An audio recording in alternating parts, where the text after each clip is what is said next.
Now you have your pre-approval letter from the bank. Great. The next step is signing a buyer representation agreement with your agent.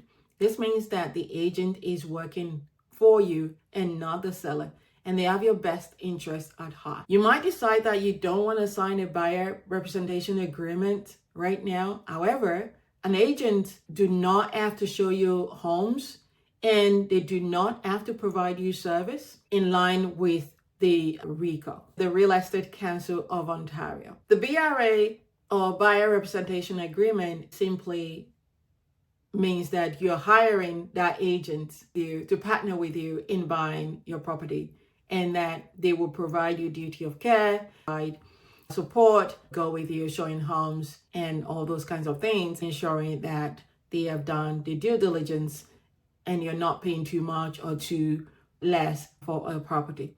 What should you watch out for when you're selecting an agent? The length of the agreement. It could be 90 days or more, but it is typically negotiable. Be clear about the service that they are provided, the searches that you're going to be doing, and the area that it does cover. And the third thing is that you select a local agent who understands the area. So if you're buying in Windsor, you want to work with an agent who knows the properties in Windsor, the market, and they can support you on this journey. What is a common misconception about the buyer representation agreement?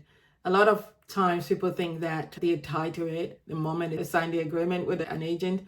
No, you're not. It's just like any other agreement. You can opt out at any time. However, you want to have that conversation with your agent before opting out. Another thing is that some people will think that they can work with multiple agents. No. Just imagine that you are hiring different people and you're not paying them. Your agent is there working for you, showing your property. They want to be paid as well, right? So the moment you sign with an agent, you cannot sign with another one until you get out of the agreement. The next step after you sign the agreement is to define your must-haves and nice to have when it comes to property. Stay tuned.